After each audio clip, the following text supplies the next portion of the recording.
I was talking to Bishop Schneider. He talked of a coup inside the Vatican. The church has been taken over by non-Catholics. Allegedly, Pope Francis has told the heads of the dicasteries in Rome that Cardinal Burke is his enemy, and he wants to take away his apartment and his salary in Rome. Doesn't that signal a change in the things and the relationships between the Pope and the cardinals at this point? It's so difficult for Catholics, isn't it? Because we're supposed, we want to venerate the office of St. Peter, but the present holder of the office of St. Peter makes it really quite difficult. So that we know that the Pope Francis doesn't like North Americans. He doesn't like traditionalists. He doesn't like people who stand up to him. He brings a certain Peronist touch to the office.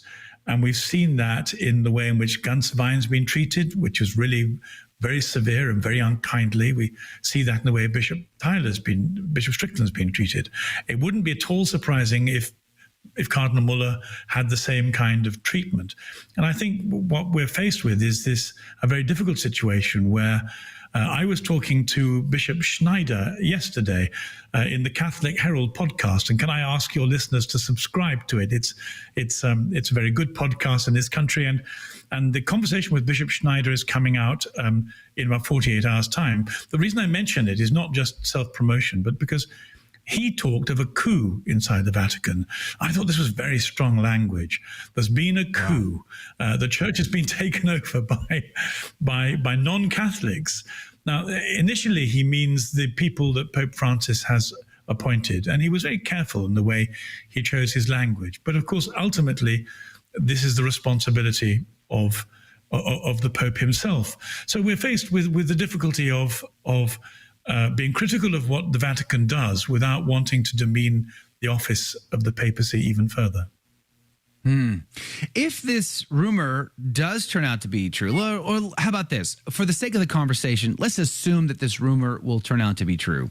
Does that actually change anything? Does it signal a change? I mean, what would be the result of that? It seems incredibly harsh and uncharitable and petty, but on a bigger scale, what is the result of that? Well, I think, and again, we're reduced to talking about hearsay, which is problematic for us. But the hearsay is fairly uniform, and that is that there's a climate of fear inside the Vatican. People are afraid of Pope Francis. Francis the Merciful is a sardonic title rather than an honorific one. So if it turned out to be true, it would simply be consistent with what we already know, and that is that the place is ruled by fear and by lack of mercy, and with an emphasis on diminishing opponents. However, part of the problem we face is that we keep on getting different signals out of the Vatican. So, I mean, you and I might be about to talk about the letter that was written to German bishops recently. But the problem is that because of these different signals, we find ourselves wrong-footed. And I think I'm afraid that may be part of the strategy. And that makes it even more difficult to be critical of what's going on. But it's undoubtedly sub-Christian, sub-Catholic, and sub-optimal in a very big way. And to my mind, the critical thing is to pray for the next conclave. And I was asking Bishop Schneider what he thought the next conclave would do in terms of its priorities for giving us a pope who was self-evidently Catholic. And what was his opinion? Well, it was very interesting because he says that the part of the difficulty of the progressive regime that has successfully engineered this coup within the Vatican is that it's characterized by ambiguity and chaos. And he rightly says that nobody is willing to die for ambiguity or chaos. That doesn't make martyrs. That doesn't produce sacrifice. And so even if you think of the Catholic Church as an ordinary organization, which it isn't, but let's for the moment just deal with the kind of lowest common denominator. If you were appointing a CEO for an organization which had changed its brand into one that didn't sell and didn't work, what would be the point of that? What would be the point of cardinals appointing another pope who didn't demand the heartfelt allegiance of Catholics, who demanded the kind of religious interest that casual people would provide. It would seriously continue to damage the organization. Are the cardinals foolish enough? Do they lack enough common sense to do such a thing? He thought perhaps that they had enough common sense and that they would in fact give us a pope who was a Catholic. And it was his opinion that one of the reasons why there's so much silence amongst the bishops is precisely because they're frightened. And they've taken the policy of keeping their head down until Pope Francis the Merciful is out of reach, in order not to be deprived of their offices like Bishop Strickland has been. And I thought that sounded to me, sometimes as religious or spiritual commentators, it's very helpful to strip, if you like, the numinous and the metaphysical away and just to deal pragmatically to see what we've got there. So if you deal pragmatically and you treat the church like an organization, it would be very stupid for the cardinals to appoint somebody who is going to continue the destruction of the organization. So I think it's quite likely that there may be very many bishops who remain faithful, but for the sake of pragmatism are keeping their heads down a bit longer. And it may be that on the death of the present Pope, God bless him, God keep him, that we find ourselves with a new and a much more benign situation. I do want to transition into this other news story that broke a few days ago, and that is the story coming out of the Vatican, Cardinal Secretary of State, that they wrote a letter pushing back to the German bishops and the German synodal way. It feels like we've been begging for clarity now for a long time, and we're getting this, and some people are saying this is the clarity we've been asking for. Do you think that? Well, this was exactly what I asked Bishop Schneider, because I think he's better informed than I am. But can I just say that anything Edward Pentin says, I would take enormously seriously. He's one of the best commentators and guys around. I'm a huge admirer of his. I was asking him, what do we make of this letter to the Germans? Because it's not at all what we would have expected. Again, simply in a pragmatic analysis, one would say that it looks like an organization at war with itself, where there are different parties, different voices, different priorities, and an orthodox, a sensible, a Catholic voice has made itself known and is expressing itself. So I think we have civil war in the Catholic Church, and rather than this being a deliberate policy of disinformation and destabilization, I think probably there are still some solid conservative traditionalists within the Vatican, and this is an example of them at work. I see Bishop Robert Barron's comments pushing back on the synodal document as the canary in the coal mine. He is a team player. He is not a bad bishop. He is not a bad guy. He's not the biggest friend of traditional Catholics. I happen to be one. But nonetheless, when he is publicly criticizing these things, I think we should pay even more attention to that than when, say, Archbishop Vigano or even a Bishop Schneider, because you know where they're coming from. But when that middle ground starts to complain, then you know you've got real issues. I see it that way. Do you see it that way? Yes, I really do. I was hugely impressed by what Bishop Barron did. And on my YouTube channel, which I invite people to look at, I offered an analysis of how powerful his letter was.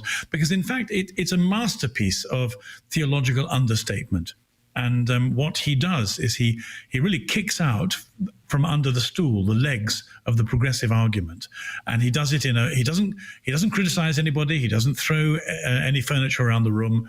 He's not rude, but he's lethally focused on restoring Catholic theological probity, and he does it really very well indeed. Now, if either he thinks that this is the situation is so serious it requires him to do it, or I suspect he would have known when he was invited to the synod that he knows perfectly well what it was intended to do.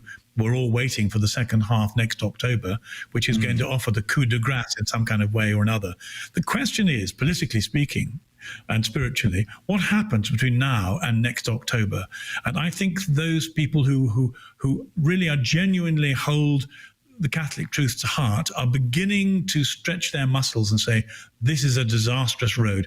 We can't allow the people running the coup to offer, if you like, the coup de grace next October. And I think both the parallel letter to the German bishops and Bishop Barron's public statement that this won't do are very important constituent parts of the fight back on behalf of the Catholic Church. Is there real concern just that the German Synod is going to go and do their own thing and ignore the rest of the church? And their concern isn't these big moral issues, these heresies that seem to be perpetuated over and over again?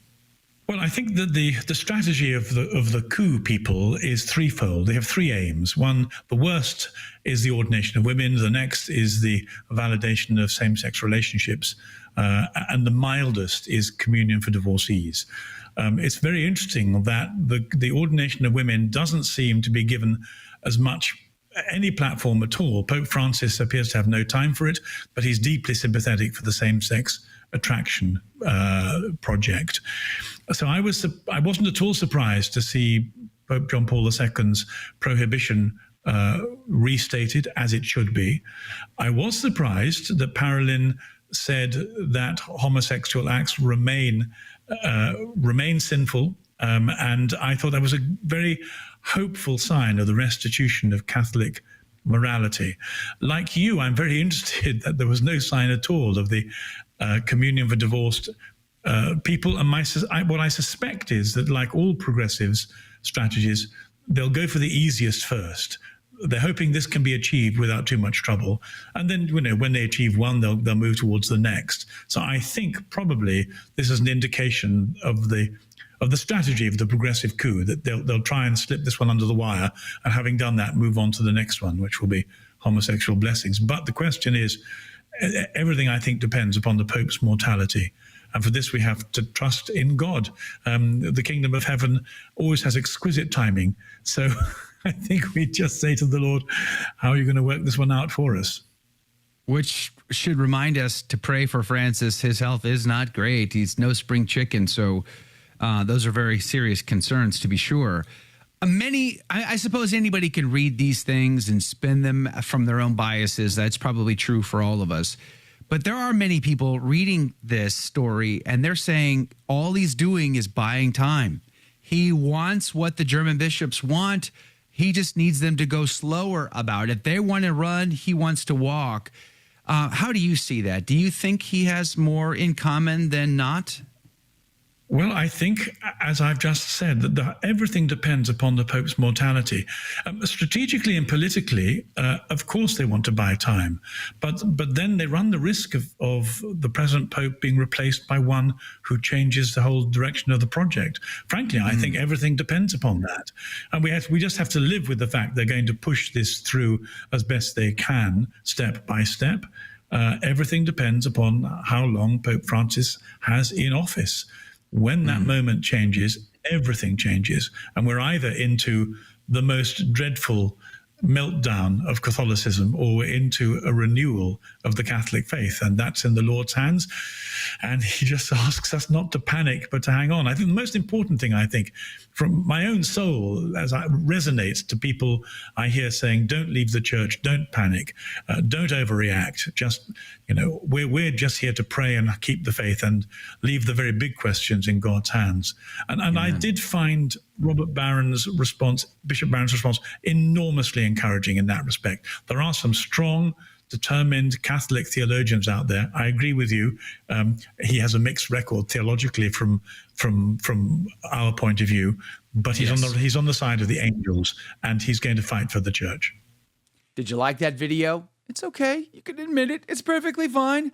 Hey, we cover the big stories of our day, from inside the church to outside the church to all points in between, and we do it from a Catholic perspective. It's called A Catholic Take. It's a radio program Monday through Friday. We live stream it right here on this channel, by the way, so make sure to subscribe, like, and share. We would be very grateful to you. And don't forget, you're going to want to watch this video right here because you don't want to miss anything.